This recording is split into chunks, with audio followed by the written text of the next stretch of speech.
আপনারা জানেন যে গত 16ই ফেব্রুয়ারি আমাদের এই ত্রিপুরা রাজ্য বিধানসভার নির্বাচন সংগঠিত হয়েছে এবং এই ত্রিপুরা রাজ্যের মধ্যে একটা ইতিহাস তৈরি হয়েছে যে কোনো রকম ভাইলেন্স বা কোনো রকম রেগিং ছাড়া এই ত্রিপুরা রাজ্যের ইতিহাসে এই প্রথমবার এত শান্তিপূর্ণ অবাধ নির্বাচন সংগঠিত হয়েছে।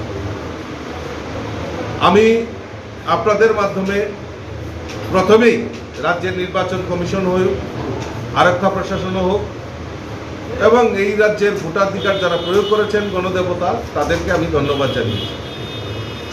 কিন্তু সম্প্রতিকালে এই নির্বাচন সংগঠিত হওয়ার পর সাম্প্রতিককালে আমরা যদি লক্ষ্য করি ত্রিপুরা রাজ্যের বিভিন্ন জায়গায় এই বাম কংগ্রেসিরা যে 25 বছরের ট্রেন্ড, যে কংগ্রেসিদেরকে আমরা শুনতাম যে আয়া পড়তাছি, ঠিক সেম কায়দায় এই যে ভাইরাস, এই ভাইরাস এখন কমিউনিস্টের গায়ে লেগেছে। কমিউনিস্টরাও বলছেন আয়া পড়তাছি। এই আয়া পড়তাছি স্লোগান দিয়ে রাজ্যের অশান্তির বাতাবরণ তৈরি করার চেষ্টা করছে।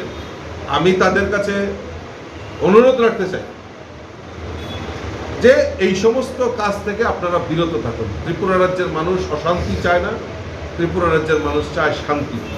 তো কাজেই যারা আজকে এই অরাজকতা করার চেষ্টা করছে, অলরেডি আমাদের কাছে খবর আছে যারা বিরোধী দল তারা অলরেডি মাঠে নেমে চাঁদাবাজি সংগ্রহ করার চেষ্টা করছে।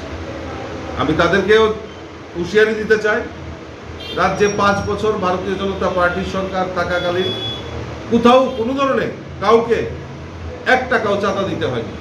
আবার এই চাঁদা সংস্কৃতির কালচার শুরু করে দিয়েছে এই কয়েকটা দিনের মধ্যে। তাদের কাছে হুঁশিয়ারি দিতে চাই যে মানুষকে বিভ্রান্ত করবেন না, মানুষকে অশান্তির মধ্যে ফেলবেন না।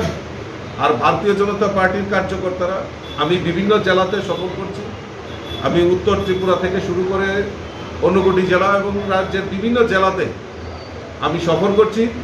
আর কার্যকর্তাদের কাছে আমি একটাই বার্তা দিচ্ছি যে কোনো প্ররোচনায় আপনারা ফাঁদে পা দেবেন না, কারণ ভারতীয় জনতা পার্টি সন্ত্রাসে বিশ্বাস করে।